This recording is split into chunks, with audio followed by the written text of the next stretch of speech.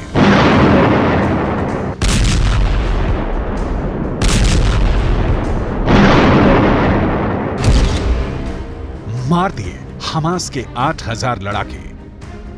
Israel ने दावा किया कि हमास ने गाजा में कंट्रोल खो दिया है। रक्षा मंत्री यो गैलेंट का दावा है कि हमास के लड़ाके साउथ गाजा की ओर भाग रहे हैं। इस बीच गाजा के ज्यादातर हॉस्पिटल्स और क्लिनिक में हालात बदतर होते जा रहे हैं।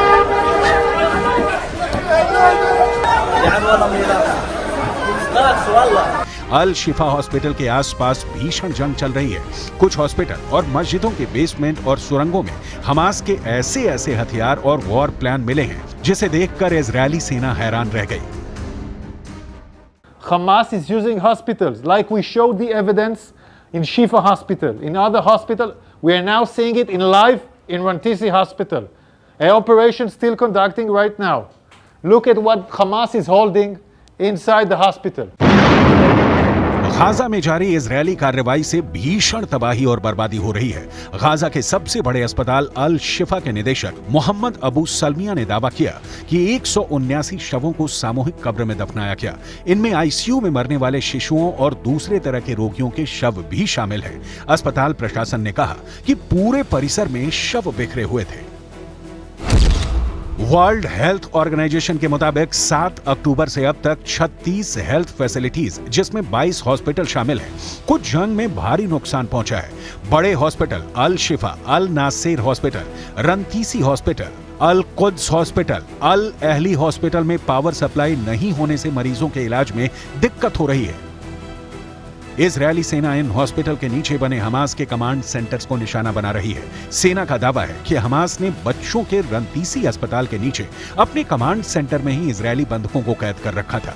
सेना ने जब इस हॉस्पिटल पर कब्जा कर सर्च ऑपरेशन चलाया तो यहाँ की सुरंग में कुर्सी, रस्सी, हथियार, मोटरसाइकिल, गार्ड्स के लिए ड्यूटी चार्ट जैसे कई सामान बरामद हुए। इसके अलावा यहाँ मेकशिफ्ट टॉयलेट, किचन और वेंटिलेशन पाइप भी मौजूद थे। सेना ने बताया कि हमास की सुरंगों के दरवाजे बुलेट प्रूफ हैं और ये सुरंग अस्पताल के नीचे मौजूद है। मार दिए हमास के 8000 लड़ाके। हमास की अल कसम ब्रिगेड के ये लड़ाके आरपीजी, थर्मोबैरिक ग्रेनेड, रॉकेट से इजरायली सेना पर बेहद पास से हमले कर रहे हैं। इजरायली टैंकों पर महज 100 से 150 मीटर दूरी से एंटी टैंक मिसाइलें और रॉकेट से हमले हो रहे हैं। हैरानी की बात तो यह है कि हमास की अल कसम ब्रिगेड अमेरिकी और रूसी हथियारों से इजरायली सेना पर हमला कर रही है। अरब देशों की गद्दारी, हार रहा हमास। लेकिन वहीं दूसरी तरफ हिजबुल्लाह के चीफ हसन नसरल्लाह ने दावा किया है कि इजरायली सेना के लिए गाजा युद्ध विनाशकारी साबित होने जा रहा है। हिजबुल्लाह के 65,000 से ज्यादा लड़ाके हमास के 45,000 लड़ाकों के साथ इजरायली सेना पर दूसरे राउंड का विनाशकारी हमला करने जा रहे हैं। पश्चिमी मीडिया ने भी माना है कि हिजबुल्लाह के रॉकेट और मिसाइल ताकत इजरायल के लिए विनाशकारी साबित होगी। हालांकि इजरायली सेना पूरे जोश के साथ दावा कर रही है कि उसने उत्तरी गाजा में 10 घंटे की भीषण जंग में पिछले 24 घंटे के अंदर हमास के बहुत बड़े गढ़ पर कब्जा कर लिया है। मार दिए हमास के 8,000 लड़ाके। कुल मिलाकर इजरायल हमास को बुरी तरह से रौंद रहा है और हमास अब गाजा में अपनी मौत का तमाशा देखने को मजबूर हो गया है।